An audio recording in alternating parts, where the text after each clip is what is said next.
Hi everybody, Steve here from MIMT. It is that time of year again. It's the Soft Tissue Congress for 2019, and can you believe it's the 7th year that we're going to be doing the Congress this year, and it's going to be held at Deakin University, where we've held it for the last 2 years. Fantastic venue, and it's going to be on the 20th of October.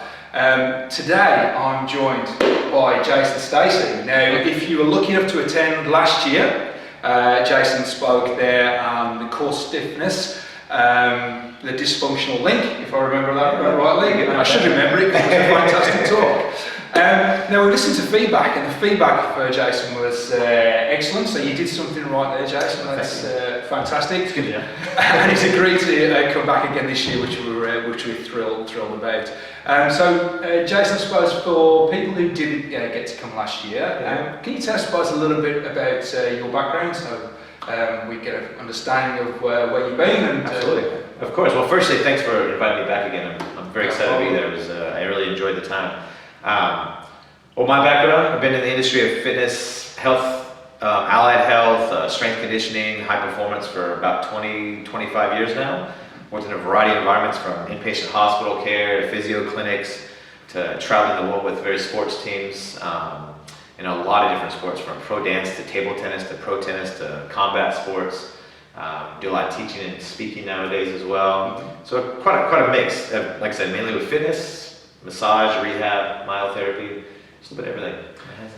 And Jason is actually also a lecturer here for us on our diploma course and myotherapy course. But a lot's happened in the last 12 months, some exciting stuff. So tell us a bit what's happened since the Congress. Oh yeah, well, there's always lots going on. I have went back onto the pro tennis tour, which I used to do for about 10 years, and went back there now with a tennis player who's a top 10 player. Been a fun and challenging time, of course. Still back to traveling around the world everywhere, doing all this pretty exciting work with getting people to perform at their best in high pressure situations, which I really enjoy doing.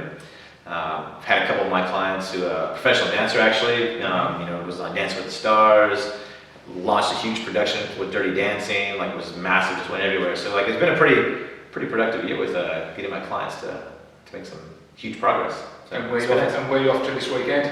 Well, in about a week I'll be off to Paris for the French Open, and then after that over to Wimbledon, and then back home for a few weeks, and then over to the US Open Series, and just lots of travel, lots of hotels. Sounds glamorous. Oh yeah, well it's work. So we appreciate obviously that you can fit us in. Absolutely, I'll be there. I'll definitely be there. I'll be looking forward to it. So let's talk about what your talk is this year now. It's titled Commitment Over Compliance, and I love the strap line, which is nobody cares what you know until they know you care, which is a great line. So can you elaborate, I suppose, a little bit on what guys can expect from that? Well, yeah, I guess one of the biggest takeaways I want from the talk is that understanding that what you know is important. Obviously, you need to learn the tools and the techniques and get the qualifications. But at the end of the day, you can have all the knowledge in the world, but if you can't relate to people, you can't get them to want to be better and to want to commit to their improvement, their reduction of pain, or whatever it is that they're seeing you for. If you can't relate to people and meet them where they're at and help create a roadmap to get them where they want to be, it doesn't matter what you know. It doesn't matter how many letters are behind your name or how many courses you've studied. So for me, when I look at as a therapist, as a whatever allied health field that you're in, if you're a parent, a teacher, an educator, a speaker, all of this, it comes down to under the umbrella I call coaching. It's all coaching, right? It's learning how to understand where someone's at, where they want to be, and then creating that roadmap to get them there. If most people do this based on commitment, meaning they do it because they have to do it, right? And what we find is that when people do things because they have to, they don't follow through with it, right? They don't really complete it. They don't reach the level they could have reached. It creates a lot of not controversy, but frustrations and frustrations, and they start, they kind of go round and round and round, a bit of conflict within themselves and with the therapist and the team, where if you can find ways to get them to commit to their progress and their plan and their process, it's those clients where you get to the point where you're getting them to do little steps, and then you give them the next little step and the next little step, and usually by that second or third progress that you give them, they're asking you, hey, can I do more? They're wanting to do more. They want to really commit to doing more and finding ways to learn more how to go beyond just that rehab, or their back feels better, but now what? They really want more. From a business perspective, because at the end of the day, we're all in business, right? Our business is, luckily for us, is helping people. But from a business perspective, the more you can relate to your clients and the more committed you can get them to what you guys are doing as a process, the longer they stay with you, right? So longer term client, they'll come back to you if they ever need you again, they're going to tell all their friends and family about you.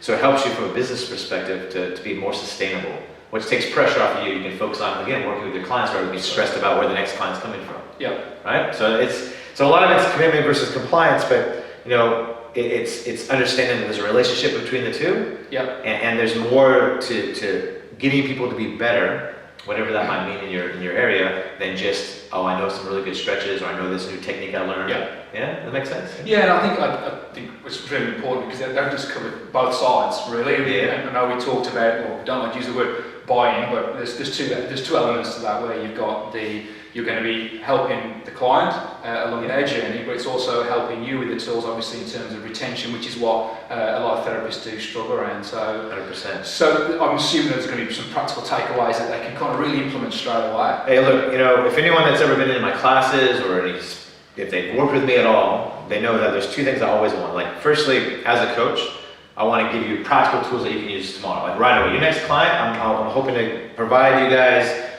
techniques or tools, applications that you can go and apply in your world, however it fits, right? Straight off the bat. But probably on the bigger picture of things, what I'm hoping to do is to sort of introduce this concept of building trust, getting your clients, finding ways to get your clients to really want to do more, right? To get that commitment from them. Like I said, building trust, getting that buy-in, like I said. Wanting you guys to be more excited to go learn more about this and understand the importance and the value it has in your overall business, as well as your personal, professional life, everywhere. If you really want to have an impact on your clients, not just saying, okay, now my elbow feels better, but really make a difference in who they are and how to help them manage themselves, that's what I want to get people excited about. Sure. Yeah. So practical tools, along with that mindset shift, or at least introducing people to, and really want to motivate them to be excited to learn more about this stuff.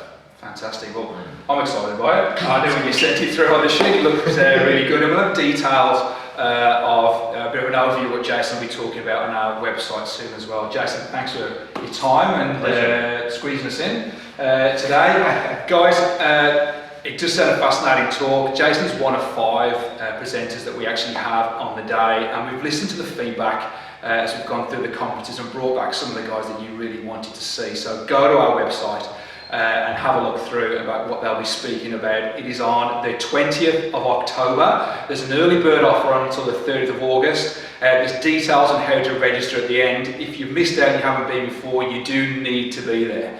So go to mimt.edu.au. A reminder, it is the 20th of October at Deakin University. Early bird ends on the 3rd of August. Morning, afternoon tea and lunch is all provided. Guys, we do hope to see you there. Thanks for listening.